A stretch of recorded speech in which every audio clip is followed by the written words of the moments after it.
आज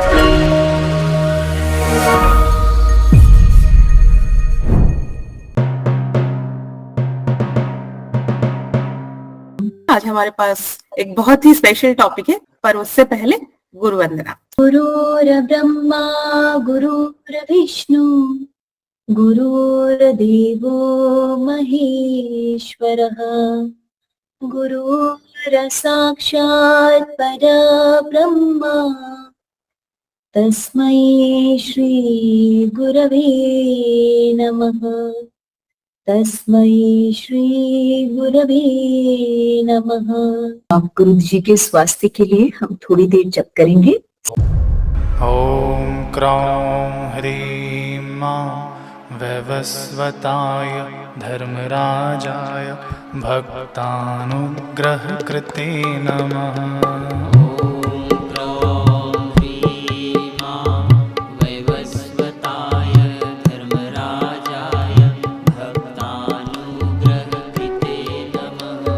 आज की हमारी जो सेशन है वो है ब्रह्मचर्य।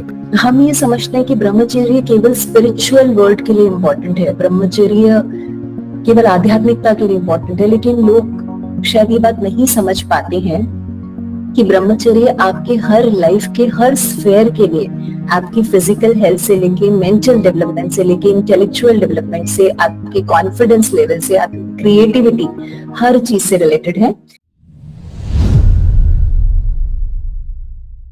लेकिन भारत के ऋषि कहते हैं कि मन 5 प्रकार का होता है, क्षिप्त, विक्षिप्त, मूढ़, निरुद्ध और एकाग्र।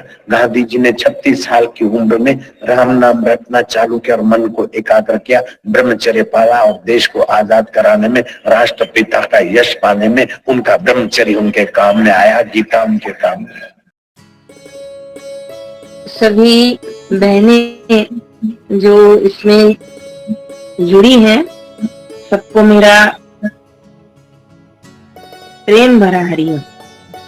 पूज्य बापू जी की तरफ से आप सबको खूब साधुवाद, शाबाशी और धन्यवाद कि आप लोगों ने बापू जी के दैवी कार्य में आहुति देने का संकल्प किया है, उस दैवी कार्य को आगे बढ़ाने का आप लोगों ने संकल्प किया।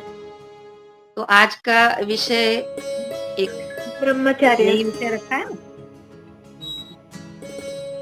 इस विषय की गहराई में जाना और इस विषय को तथ्य से समझना, इसके लिए सूक्ष्मता चाहिए, पवित्रता चाहिए, अंतःकरण शुद्ध चाहिए। बहुत गहन और गंभीर विषय आप लोगों ने आज महिला मंडल वालों ने लिया है, और अगर मैं यूं कहूं कि बापू जी का प्रिय विषय लिया है, बापू जी का प्रिय प्रसाद आप लोगों ने आज लिया है, तो बहुत अच्छी बात है। और मैं 2 बातें आज रखूंगी। एक जो पूज्य बापू जी से इस विषय पे मैंने जाना है, समझा है, और दूसरा जो मेरे जीवन का अनुभव है कि इस सद्गुण को कैसे अपने जीवन में बरकरार रखा जाए। जो मेरी समझ है, जो मैंने पाया है, अभ्यास किया है, गुरु कृपा से मैं वो आपके आगे रखूंगी। लेकिन प्रथम मैं ये चाहूंगी कि मेरे गुरुदेव इस विषय के लिए क्या बोलते हैं, मेरे साईं लीलाशाह इस विषय के लिए क्या बोलते हैं। साईं लीलाशाह आजीवन ब्रह्मचारी रहे। छोटीपन में उनके माता पिता गुजर गए तो दादी के संस्कारों में रहे, और दादी ने उनके जीवन में एक बहुत बड़ा रोल प्ले किया कि कोई घर में तो था नहीं, तो वो जब भी गुरुद्वारे जाती थी, बड़ी बुजुर्ग थी, तो इनको ले जाते थे साईं लीलाशाह। तो कभी तो कहती थी लीलाराम ही सेवा करे वट, लीलाराम ही सेवा करे वट। तो वो साईं लीलाशाह को सेवा के संस्कार आ गए, और समय के प्रवाह में दादी भी बहुत लंबा न चली, तो एक रिश्ते में चाचा चाची थे, उन्होंने ही साईं लीलाशाह को रखा। लेकिन ये प्रसंग आज क्यों शुरुआत कर रही हूँ कि साईं लीलाशाह ने अपना धन संभाल लिया, क्योंकि बचपन में दादी के संस्कार आए। तो आप माताओं का, बहनों का, पत्नियों का, बच्चियों का बहुत बड़ा रोल है इसके अंदर। तो आप प्रयास कीजिए कि जो आप ये तेजस्विनी अभियान चलाते हैं ना, उसमें जो 12 साल 14 साल की जो बच्चियां हैं, कोमल कोमल, इनको आप जोड़ो। इनको दूसरा रंग चढ़े उससे पहले आप उनको भक्ति का रंग लगा दें। इससे पहले आप लोग इनको नाम सुमरन की आदत डाल। तो हमारे दादा गुरुजी कितने मजबूत थे कि 75 साल के बाद उन्होंने सत्संग में पीछे वाले भाग में बहनों को बैठ करते हैं बहुत ज्यादा। कहते हैं गणेश जी को दुर्वा पसंद है, तो कहा माता रानी को, कहा गुड़ैल पसंद है, कहा शिव जी को, कहा बिल्व पत्र पसंद है, लेकिन कहो बापू जी को क्या पसंद है, तो कहा बापू जी को ब्रह्मचर्य पसंद। तो मैं आज बहनों को रिक्वेस्ट करूंगी कि अगर आप लोग इस क्षेत्र में आगे बढ़ना चाहती हैं, चमकना चाहती हैं, तो आप लोग नींव मजबूत करो। जिस पेड़ की नींव मजबूत होती है वो खुद ही फलीभूत होता है। तो पहले तो आप अपना ड्रेसिंग सेंस, जो आप लोग वस्त्र पहनते हैं, जिस लहजे से आप बात करते हैं, और जो आपका भोजन है, आचरण है, व्यवहार है, अन्न है, इसको शुद्ध रखिए। ना तो गुरुजी के मुख से आप कई बार सुन चुके हैं कि जैसा अन्न मैं समझ कि ब्रह्मचार्य को कैसे बहने मजबूत करें। लेकिन मर्यादा की मूर्ति स्त्री है, ग्रस्त की मूर्ति, सफल ग्रस्त की मूर्ति नारी है। तो अगर आप लोग ब्रह्मचार्य को पालेंगे तो आपकी आने वाली कई पीढ़ियां मजबूत होंगी। और बापूजी कहते हैं कि जो ग्रस्त आश्रम भी करे और संयम के साथ संतान को जन्म देता है, तो उनके बच्चे फिर ऐसे होते हैं कि देश विदेश में उनका नाम होता है। और मैं इतना जानती हूँ, जितना भ्रमण करती हूँ, कि जिन जिन साधकों ने जीवन में संयम रखा, ब्रह्मचार्य रखा और फिर ग्रस्त आश्रम में उतरे हैं, तो उनके बच्चे, उनकी संतान उतनी ही दिव्य हुई। तो जो तेजस्वी अभियान से जुड़ी हैं, वो त्राटक जरूर करें। अपने वस्त्रों का, आचरण का, भोजन का विशेष ख्याल रखें। तो मैं इस सत्र के अंत में ये शुभ इच्छा रख रही हूँ कि फूल कितना भी सुंदर हो, लेकिन सुगंध बिना वो प्यारा नहीं लगता है। तो नारी कितनी भी सुंदर हो, कितनी भी पढ़ी लिखी हो, कमाती हो, लेकिन उसका भूषण तो लज्जाई, उसका भूषण तो संयमी है, उसका भूषण तो ब्रह्मचारी। तो अगर आप चाहते हैं कि गुरुदेव हम पर प्रसन्न हो, तो आप इस गहने को पहले सादगी को धारण करें और गुरुदेव के सिद्धांतों पर आप चलें और आने वाली पीढ़ियों को भी चलाएं।